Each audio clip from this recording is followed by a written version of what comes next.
and occasionally at the design level you think something's necessary, but then turns out it's not. So it's just like making sure, connecting between design and manufacturing.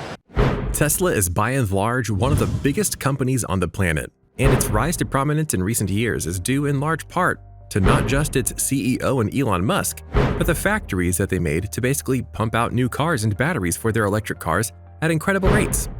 It might honestly surprise you to know just how impressive these so-called gigafactories are in terms of not just building things, but doing it in a way that's safe, efficient, and low-costing.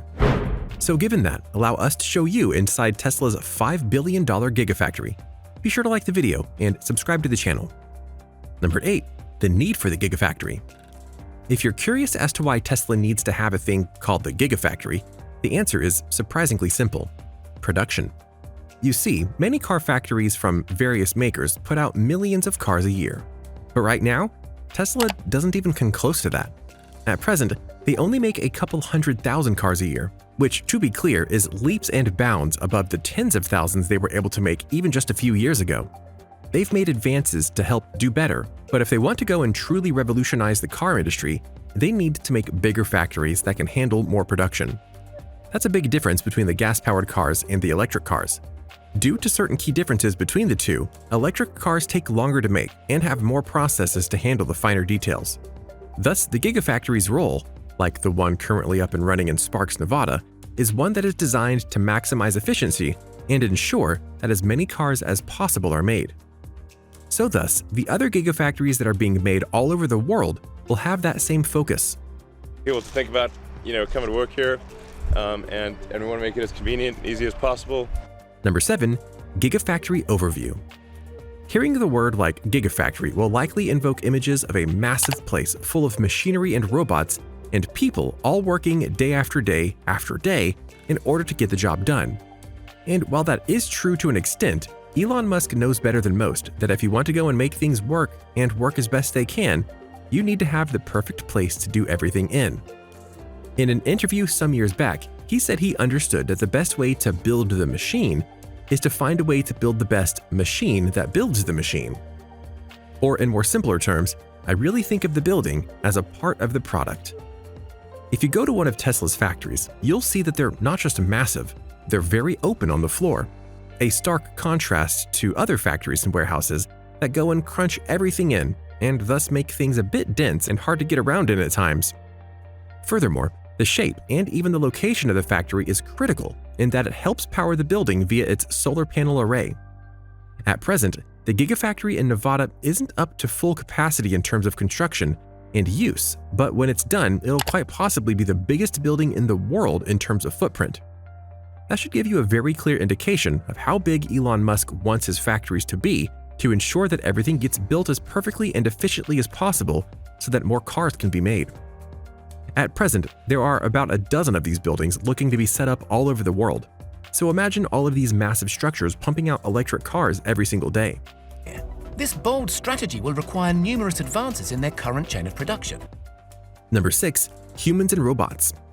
When it comes to these gigafactories, a key element that can't be ignored is the workforce, and it needs a very large amount of both human and machines to get things done.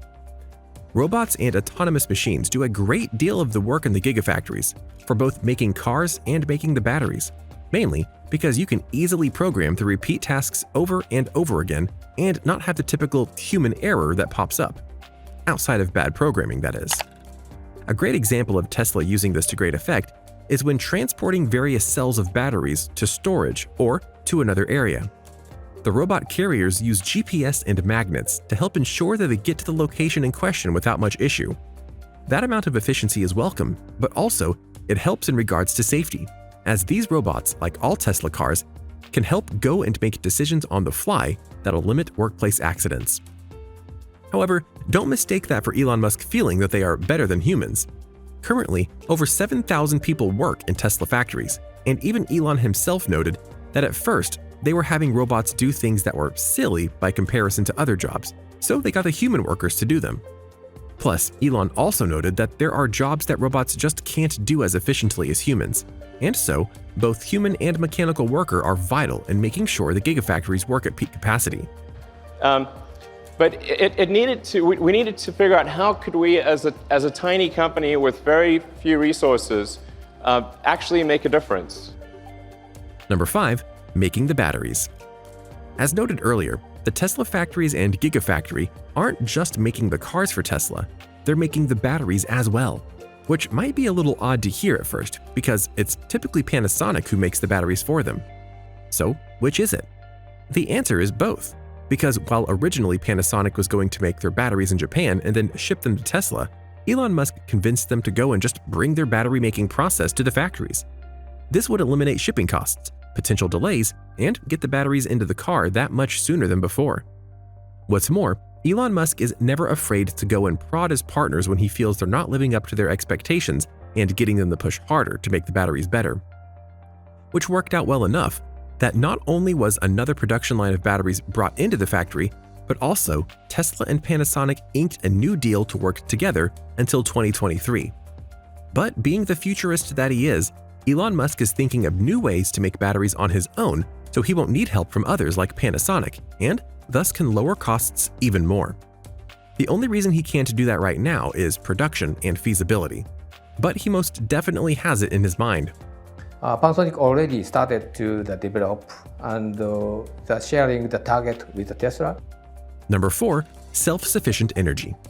We stated before that Tesla has part of its Gigafactory plant tied to solar panels in order to alleviate some of the costs of running the plant. But in truth, that's just one step towards a bigger plan, because Elon wants to have it so that the Gigafactories both in Nevada and the rest of the world will be able to run off of its own energy reserves. But it won't just be solar. It'll be solar, wind, and even geothermal. The reason this matters is that Tesla is leading the way in the electric car market, and if they were doing that but being a gas guzzler with their factories, that would send mixed messages overall. But Elon isn't playing both sides, as he knows what the right side is, and thus when all is said and done, his Gigafactories will indeed run on 100% clean energy. It's, I think, very important for climate that we move quickly. Number 3. Space. No, not space as in outer space where Elon Musk is also trying to go and make an impact, but rather the space of the Gigafactory itself. Because while it's not fully done, Elon Musk and those who designed it knew that they needed to make sure it was something that could not just withstand the various elements of the building process, but be big enough and open enough to let the workers flow in and out without many issues. There was a lot of preparation and design that went into this, and the results speak for itself, and the factory is both big, efficient, and not crammed in so much that workers risk accidents. Number 2. Heating and cooling. As the first Gigafactory is in Nevada, there was problems at first with how to handle the temperature, but Elon and crew found a way around that by not only having air conditioning throughout the building using a massive amount of water, but also using the very heat from the machinery to be cycled through to help make the building warm during the winter months. This goes not just to help the machines, but the people as well, and further makes it a great place to work in. Number 1. The pinnacle of efficiency? You've heard us throw around the word efficiency a lot in this video, but there's a reason for that, because Elon Musk, especially with his Gigafactories, wants this place to be as efficient as possible, no excuses. The more efficient it is, the better it'll crank out both cars and batteries. And so, it'll be very interesting to see what the Gigafactories both in Nevada and around the world will be like when running at 100%. Because if Elon has his way, it'll be what pushes Tesla to the next level of greatness. So what do you think? What do you think of this look at the various elements of the Tesla Gigafactories and how they are so good at doing what they do? Does this give you a greater appreciation for the genius of Elon Musk and how he works so hard to make Tesla better and even more efficient? Do you think that Tesla will truly complete its goal of ridding the world of gas-powered cars? Will you be getting a Tesla car soon? Let us know in the comments below. Be sure to subscribe, and we'll see you next time on the channel.